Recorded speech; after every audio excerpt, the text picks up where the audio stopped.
Hi everyone, my name is Matt Moore. I'm the Creative Director of Video and Interactive at ARTBA, and I'm here to talk to you briefly today about reaching the public through internet video. It's going to be a great presentation. I hope you enjoy it and stick around. I should talk briefly, a little bit about myself first, just so you know where I'm coming from. Before I came to ARTBA, I was a vendor for ARTBA. I made video for ARTBA for about 10 years.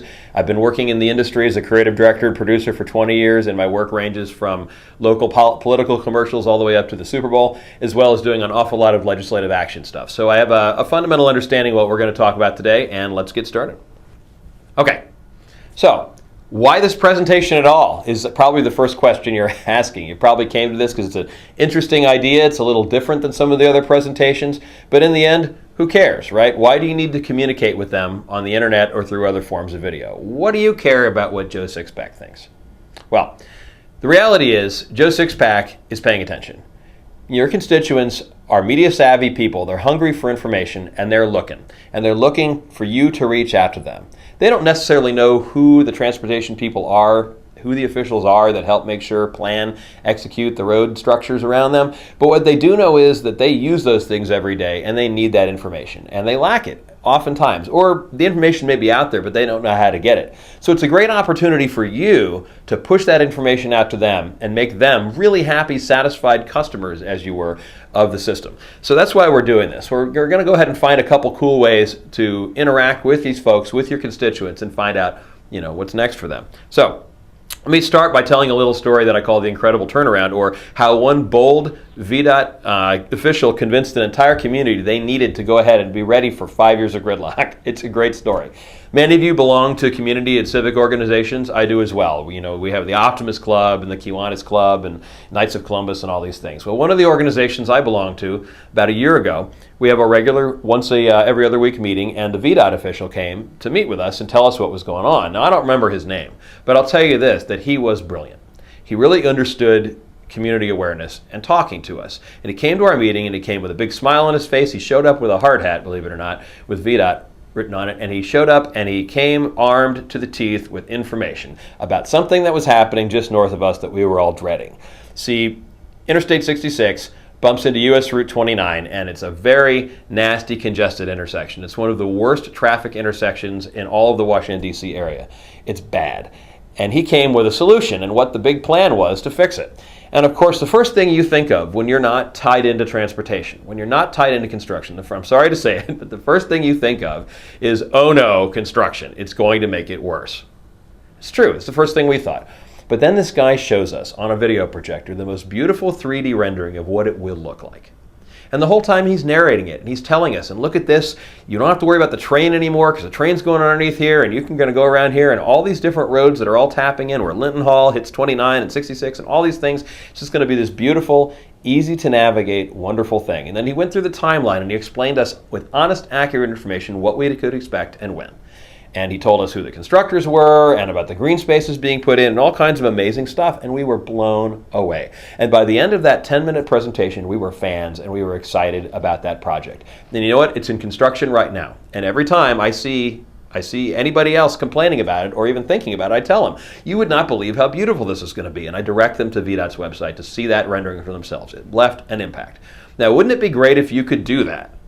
You probably already do. You're probably already going, or someone from your office is already going around to community organizations and showing off stuff, and you have flyers and letter campaigns and things like that. But wouldn't it be great if you could reach hundreds or even thousands of your constituents and the people in your counties and in your states and let them see really what was going on and give them that information in an awesome and concise way? That would be fantastic. So we're going to go ahead and do that. And here's the basics, okay? So it's how to do it. It's so easy that, well, okay, it's not quite as easy as a monkey can do it. You guys are educated, you're great, intelligent people. You're going to be able to figure this out. This isn't as hard as it looks. It does take a little bit of practice. It does take some technical thinking and some strategy, but it's not that hard to actually do it. So I just want to go into that process and let you know what we're going to do to do it. Okay, so the first thing we need to know is where you're going to be putting your end product, your end videos. And we're going to talk about search engines. Now, the number one search engine, we all know, it's that massive, wonderful company we all love called Google. They've got everything indexed, little cars going around everywhere taking pictures of everything. It's a blast. But the number two search engine is YouTube. YouTube is owned by Google. So it's great because Google actually indexes all of the YouTube videos and sticks them into their Google search. But people are going to YouTube. Millions of people are going to YouTube every day to do searches. And they're typing in, how do I kick a field goal? How do I find a good dentist? What is the best route to get to here? Etc. They're asking questions. They want to know answers, and they know that YouTube provides it. And if I were to go right now, and I haven't done it, but I would bet you a nickel that if you were to go and type in how to stop a charging rhino, you would probably get a YouTube link as one of the top 5. Someone out there has made a video on how to stop a charging rhinoceros. It's absolutely incredible how much wealth of information is out there and visual information is out there. Hundreds of millions of people are doing this, and many of them are your constituents. And just in case you're wondering, who the primary YouTube user is, it's not teenagers watching cats play ping pong. It's people in their middle ages, people who are in their 40s and their 50s, wage earners, primary household earners. They're watching YouTube, and they're using it to gather information as well as entertainment. So it's educated people, it's people with life experience, and these are the people you're trying to reach. You're not trying to reach the cat ping pong people. You're trying to reach people who are really looking for that information. So don't forget about that. So YouTube is where we're going. But let's talk really quick too about what you need to make in your videos and how you're going to get them across. Let's say you're using the example of the VDOT example where you want to get across some project you're working on and what's going to happen to folks around there and that kind of thing. Well, content is king. Always content is king. All right. The most important thing is always going to be what you're getting across to them, and you're going to have to think really hard about how to get it across very quickly, because people don't have the time span to watch a half an hour documentary about your project. What they're looking for is a 2 to 5 minute overview of how it's going to affect them. So that's the content. But you need to make it pro. And the reason I'm using this picture of these happy people holding a tablet, okay, is anybody that happy holding a tablet? No, but they think they're going to be when they buy it. And when people go out and buy a tablet or another mobile device or even their laptop, they're expecting to be able to see whatever they want to, whenever they want to, wherever they want to. They are very media savvy people, and Americans in general are very media savvy people. We're exposed to so many media impressions every single day that we've gotten very, very used to being able to quickly filter out the bad stuff. So content is king, but you need to make it professional. So let's get into cost and tool set. The first and most important tool you're going to have is you and the folks in your office. Okay? Never ever use your nephew, the film student, or the grad student down the street who knows an awful lot about pushing a camera around and makes art films. Never do that. My mentor growing into this field 20 years ago told me one time, Matt, this isn't art, it's commerce. You don't need somebody trying to make, an expose or trying to make, the most artistic thing in the world, or worse, somebody who takes a long time to get something done because they really are overselling themselves to you as somebody who really knows what he's doing when he doesn't, and he certainly doesn't understand your market, and he certainly doesn't understand your primary viewers. So your first tool set, your most important tool, is going to be first and foremost you and the people in your office. And then we're going to get into some costs, because there are going to be some equipment costs to pull this off. I'm sorry to tell you that, but it's the truth. And the first way we'll look at that, I have this little chart here, is low cost versus higher cost. And I grant you there are costs I'm not showing here, okay, in terms of, you can go somewhere in the middle ground between these two, and you can certainly go higher. Here at ArtBo, we have a full and complete video studio with multiple cameras, a lot of lighting, high-end video equipment. It's a lot more expensive than what I'm recommending you get. But either way, you can call me and contact me with the contact information at the end of this presentation, and I'll give you any answers you want based on the kind of budget you have. I can recommend specific kinds of pieces of equipment, and we can talk to you about what you are going to need to be able to achieve what you'd like to do, and we can help you custom tailor that. As a matter of fact, we can even quote you on equipment and help you get into that equipment as a sole source provider if that's something you'd like to do. Again, my contact information is at the end of the thing, and we can take a look at that. But let me give you some examples of cost and, of course, of quality. So on a low end, you have your flip cam or a small consumer camcorder, something like that. You're looking $120 to $240, somewhere in that range, for something along those lines that has a microphone built in, probably has a nice little zoom lens and that kind of stuff, and they're all fine. And then you need to edit this on something, so you need to bring this footage into a computer. You already have a computer in the office. Your IT guy can install Windows Movie Maker on there for you. You're done. You have everything you need for a couple $100. But it doesn't look good. at all, because those things are for immediacy and they're not for credibility. And I'm going to give you a quick example as I talk about the next thing. Andrew, the intern, has a little flip cam. Hi, Andrew. Hi. Okay, Andrew, go ahead and point that over here. Yep. And all right, so Andrew's showing you me on a lower quality, just consumer grade camera. So you can get a feeling for kind of a side-by-side difference, and you can see we've brought these up next to each other, and you can see significant difference in terms of how things are handled. The first one is light. A professional camera is designed to bring in light professionally. So the lens is going to be a very important thing. On the little camera he's using, it's a very small sensor behind that lens. It's a very small lens itself. It's fixed. It's not great. It's not handling light well. You'll see there's blooming and that kind of stuff happening. It just doesn't look good. A professional or prosumer, as we call it, camera that goes above that level is going to be handle light very well. It's going to handle sound inputs very well. And overall, you're going to have a lot more options. They don't have to be a billion options. You can get cameras that make it very easy for you using what's called a green box mode to be able to take a very, very nice professional shot without having to spend a lot of money or spend a lot of time. But there are some costs involved. Thank you, Andrew. That was great. It's a good example of what we're doing. So getting into this space, you're looking at a camera in excess of $3,500, honestly. I mean, you can find some a little less, but that's where you're basically starting. A piece of edit software that's a real piece of edit software.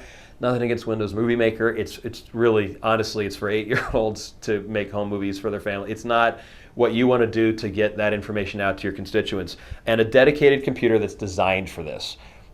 Personally, we recommend the Macintosh platform. I know a lot of IT people get a little bit scared working with Macs because they don't understand them, and the Macs are a little more expensive, but you're getting something that's going to be very fast and easy for you to use. And there are two pieces of software you can consider on the Mac that'll do the job for you very well. One is iMovie. It's inexpensive. It's $30 or something. It's not expensive to buy iMovie. iMovie is a kind of a more home movie level thing, but the output quality is going to be the same, and it's very, very easy. You could move up into the Final Cut range. You don't need to worry about the more expensive professional. You can do Final Cut Express, which will handle things very well for you. And what Final Cut Express will also allow you to do is easily key something. Now you see behind me there's a screen with a background, but that background doesn't really exist. That is keyed. There's a green screen. Let's just show you through the magic of video. The background's disappearing for a minute. Okay, and you can see I'm actually being shot in a studio on green. Andrew, why don't you actually zoom that back so they can see what our studio setup looks like, and you can kind of see there's some lights and there's it's the shot. Okay, so you can bring me back in, and once he's all back in, we'll bring that background back up. Keying is something that can be very, very complicated. A program like Final Cut Express will make it very easy for you. Again, I can give you more guidance on this if it's something you're interested in. Why would you do that? Because then you can have any background you want. You don't have to be focused on using something in your office. You want to save a little money and not have to do as much lighting and that kind of thing. You can just buy a nice backdrop or get a nice sheet of muslin and spatter paint it or do something very simple. You may even already have trade show banners. We do a lot of that sort of thing at ARTBO where we'll shoot in front of a trade show banner if you just need to do something quickly and not worry about heavy-duty lighting work. You may have something that you already use in a booth, something like that. That could work very well. But either way, you're not getting out of this process without spending around $7,000 or higher.